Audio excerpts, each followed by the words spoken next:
the M.L.M for the Soul channel, and if you've never watched my channel before, then please do check out my first video, because on there I do explain exactly it is what I'm doing, so you can learn more about it. And if you have seen my videos before, then please do share them with others.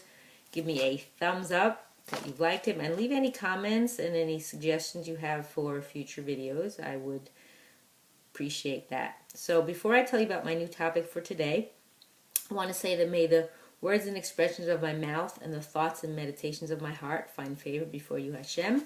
And also some people I'd like to thank who have helped me on my journey. They are Rabbi Shalom Arush, Rabbi Laser Brody, Rabbi Yosef Mizrahi, and Rabbi Eli Mansour. And I will have links to their sites below this video so you can learn more about them and what they're doing. And they have great information to help you and inspire you in the words of the Torah.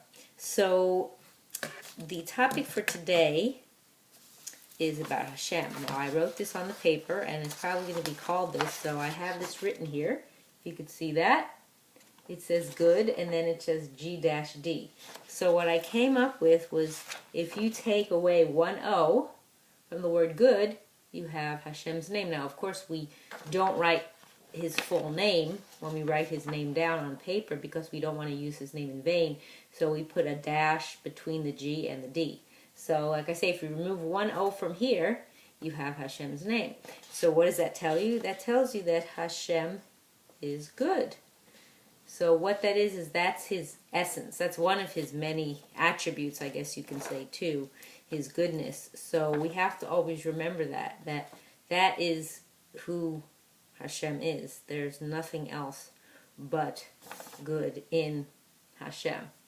So, and since we're a part of Hashem, so we always try to emulate who he is.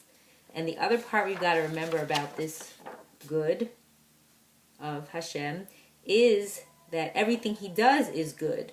So no matter what happens, no matter what you see around you, no matter if it seems to you like you're struggling and you relate it to something in this physical realm, it actually has to do with something more relating to your soul or things that you need to work on, or why certain things happen. If you could start going a little deeper, if you have that type of intuitive nature where you can actually look further than just the simple thing that's happening at the moment. Like, for example, everything seems to be going along smoothly, and then all of a sudden things start to break down, or you're having to spend more money to fix the physical things.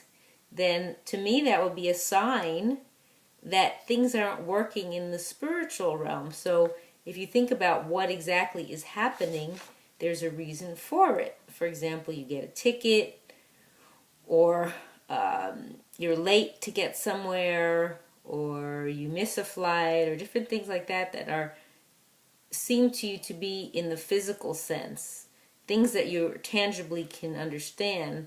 You really have to take it to the next step and first of all know that everything is good because that's what Hashem is. But then you need to think, well, okay, maybe I can understand why this happened. Like, what was the reason? Sometimes you can't, but sometimes you can. Like, I have lately been relating certain things to things that have gone on in my place where I'm living right now, and I can see why things are happening in a certain way, but not everyone is getting it on that level. They almost don't want to know about it at all. Like, to them it's just happening here in this material, tangible, like I can touch it, or I can smell it, or I can hear it, or I can see it, and forget that the essence of who we are is, of course, from Hashem, and that essence of who we are is our soul. So therefore, that's what we're working on here in this realm, here in this physical realm, is so that we can correct what we need to do so that we will be rewarded in the next world. Now, if we don't correct what we do, then we have to come back because that's what happens, is we may correct certain things, but if certain things we don't correct, then we have to return. So we have to remember, this is the only thing. It's good because that's part of Hashem. You just take the O and you have Hashem's name. Of course, there's other parts of Hashem we could talk about, but I just thought this was very clever that, of course, I didn't think about it. I don't want you to think it's me. Again, everything that I share with you is Hashem is sharing through me. He's giving me that ability to understand more things relating to what my soul is, and giving me that information that I can share with other people, that they could perhaps start to look at things in a different light. And it's not always easy to crack, quote unquote, crack people, meaning to get them to let go of that other space, that other place that they're in, and open up to see things differently. You know, everyone is at a different level, but of course, to me, sometimes it's frustrating when I've shared with people different things and try to let them know that this is the way it is, this is what Hashem wants, this is what's supposed to be, or share with them about certain things, and they're not open to wanting to relate to them or wanting to make the necessary changes. And of course, I can only do as much as I can do. I can't force them to do it. Everyone has to give their own testimony to Hashem.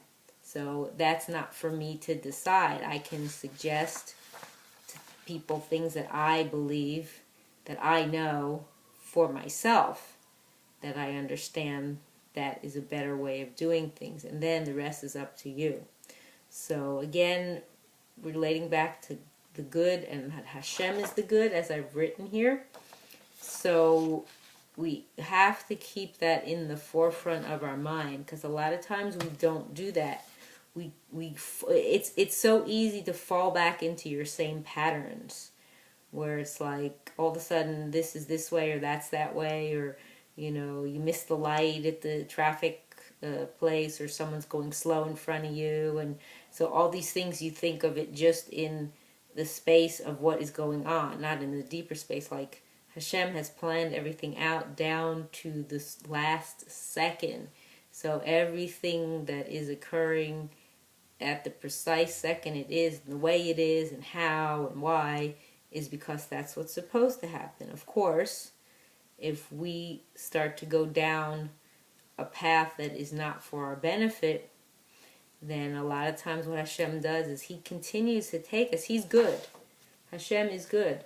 So what it is like, based on what we do, Hashem takes us in a certain direction, or shows us by giving us a stronger challenge to overcome, because we've chosen to go a certain way.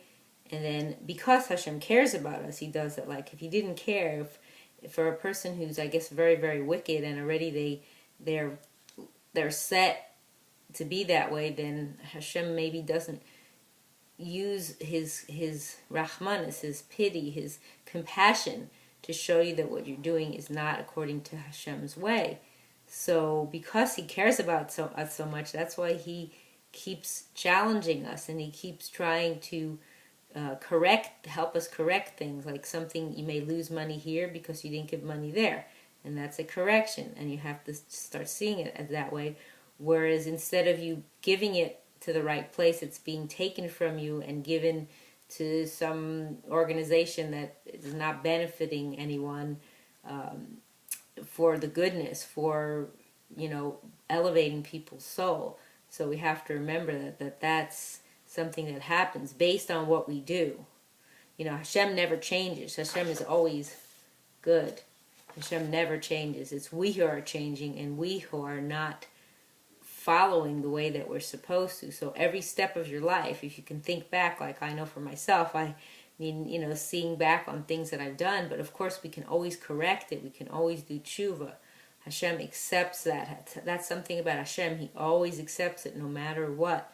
So we always have to work on that aspect and really key into it, and know that He will give us what we deserve based on what we do. So again, like I've said in other times, that the only thing we take with us when we return back to Hashem are our mitzvos, our good deeds, our kindnesses, whatever we've done for ourselves. Not these things, not the clothes we're wearing or the jewelry or or anything like that. It's just, that's all we take, is what our soul has been nourished with, the things that we've learned that have benefited our soul from the Torah, and just the kindnesses that we've done, and that's our biggest wealth. So we have to keep remembering that that's ultimately the most important thing. No matter how much we've gained, quote unquote, materially here in this world, it'll all disappear once we're gone. None of that will matter. So we have to think about how much we can gain from doing what Hashem wants us to, and that's something beyond our comprehension, of course, in the physical world. But again, we have to work towards our spiritual correction and our spiritual elevation, because again, we would need to do everything for Hashem's sake, since we are a part of Hashem, and we have to remember that good is Hashem. And remember that with everything that we do, and if we all follow the ways of Hashem, and may we all be meriting to live and see the coming of the Mashiach and the rebuilding of the Beis Hamikdash speedily in our days. Amen. And I thank you for watching. This is the M.L.M for the Soul Channel.